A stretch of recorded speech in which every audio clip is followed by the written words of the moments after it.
Today I'm going to share with you a story of my most worn Grand Seiko, the SBGM235, or nicknamed the Kiku. It's nicknamed after a classic autumn Japanese flower coined by the Grand Seiko Owner Club's Facebook group.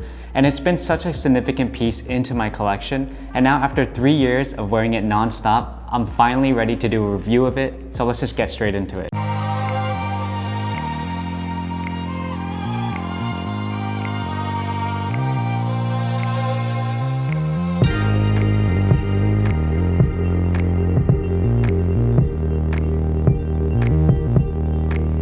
Will recognize that it is a limited edition version of the fan favorite SBGM221, a kind of casual dressy piece. But instead of a rich cream dial, it has a silver dial with an incredibly intricate mosaic spiral with the letters G and S for Grand Seiko and a lightning bolt looking symbol after the Daini Seikosha factory. Those who recognize the mosaic dial will associate with the Blue Brethren Whirlpool, or the SBGH267, which both of these pieces launched in 2018 to celebrate Grand Seiko's 20th anniversary of their 9S mechanical movements. In my opinion, the Kiku has also kind of been put to the sideline, while the Whirlpool has been the main showstopper from that limited edition dial series. I love the dial pattern, but the blue dial was just not what I was looking for to add into my own collection, since I already had other blue dials. Flash forward to October 2018, I was invited to visit Japan with my sister Tiffany to get the full Grand Seiko experience. We got to visit both Shizuku Watch Studio in Morioka and Shinshu Watch Studio, Seiko Epson and Shiojiri, spend time in Tokyo at the Seiko Museum, Kyoto, and other meaningful locations. Now during that extremely meaningful trip, my friend Eneri from Hodinki and I popped into the Wako Ginza store hunting for new watches. We knew that if there was any special Grand Seiko to collect on this trip, it would be featured here in the store. While we did see some Wako limited edition pieces, I looked into the showcase and lo and behold was this rumored silver dial SBGM235 in the metal. The staff at the Wako shop let me try it on, and I remember holding it in my hands and being stunned and blown away by the dial, and the limited edition number was one of the first 10 pieces produced out of the 1,000. I ended up taking the brochure home, sent pictures to my friends and family, and asked them what they thought of it, and the initial comments were, well, the dial looks too busy, and how can you read the time, and it's kind of thick, blah blah blah, right? But I didn't listen to them because I knew that in my heart this is what I wanted in a watch. So when I returned back to New York, the watch ended up being launched a few weeks after, and soon it was in our showcase where I got to drool over it next to the Whirlpool. It wasn't long until I pulled the trigger and I purchased the SBGM235. Despite it not having spring drive or high beat movement, it is still my favorite and most worn Grand Seiko I have owned so far.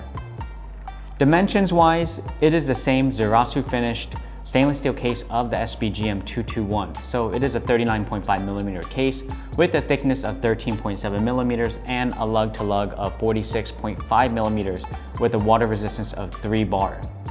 On my 6.4-inch wrist, it fits extremely well. It was one of my first watches that featured a GMT function, so I was undoubtedly excited to test that out and take it with me on several international trips. This watch has a 72-hour power reserve powered by the 9S66, which made me love having a 3-day power reserve since I could wear it Monday through Friday, take it off for the weekend to use a beater watch, and come back Monday and it's still ticking away and holding accurate timing.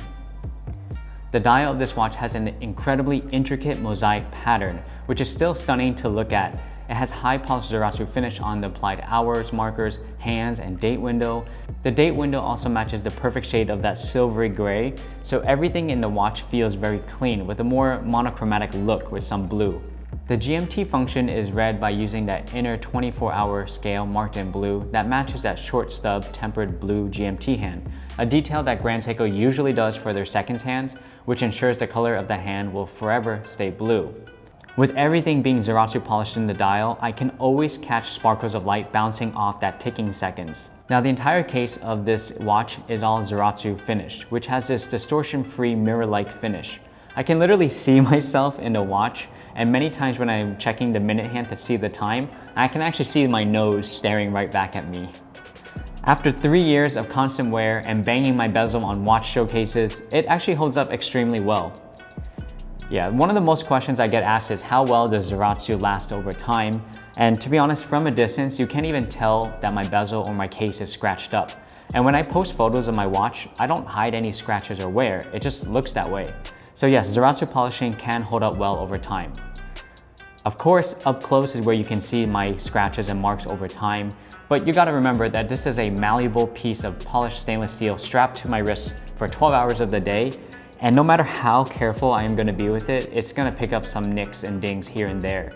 I think that the all high finish actually matches better for this watch because this is kind of meant to be a dressy casual watch, as opposed to if it was all brush finish, that would kind of make it more of a tool watch, which is not what Grand Seiko is going for here. And of course, one day I will resend it back into Grand Seiko to do a Zaratsu finishing again, and I'll show you how that looks at that time, but until then, I'm just gonna continue business as usual and wearing and enjoying my watch.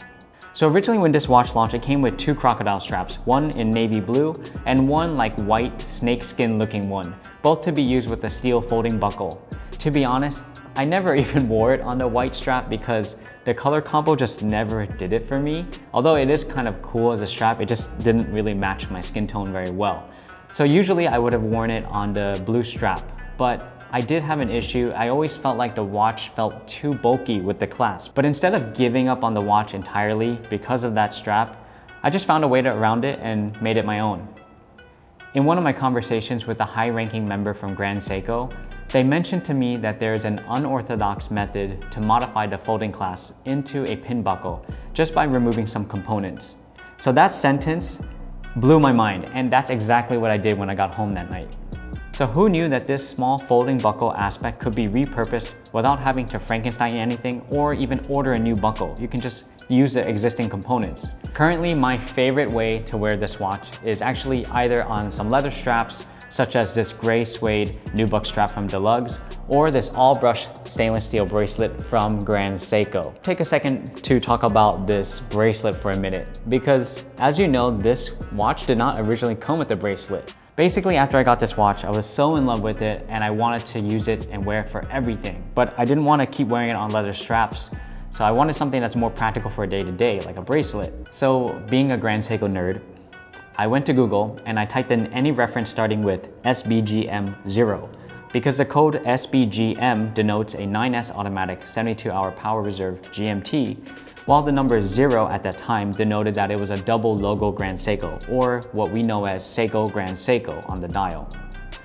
So after smashing my head on the keyboard to produce random numbers for a few minutes, I actually landed upon 3 reference numbers: SBGM023, SBGM009, and SBGM007, which was all that same automatic GMT case, different dials, but it all originally came on this steel full brush bracelet.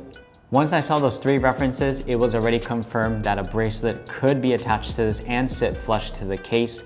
So then I went to Grand Seiko Parts, ordered the bracelet, and waited several months for it to arrive. Now that I've been wearing it for 3 years straight, I can safely report that, yeah, my love for this watch has not faded. It's actually grown even more. And it feels like one of those watches where I'm in the driver's seat instead of the watch wearing me. Yes, it's not a Grand Seiko spring drive with a 1 second a day accuracy or high beat, which are 2 of the pinnacle movements that Grand Seiko promotes today. But the style, the feeling, the practicality of the watch just spoke to me so much more. And trust me, the experience of being on a plane and then jumping the hour to where you're going is such an awesome feeling that I don't know how to explain it, but you just feel like you're so equipped and ready for the trip. And to be honest, half the time when I check my wrist for the time, I forget to check the time because I just get caught up staring at how damn beautiful this watch is.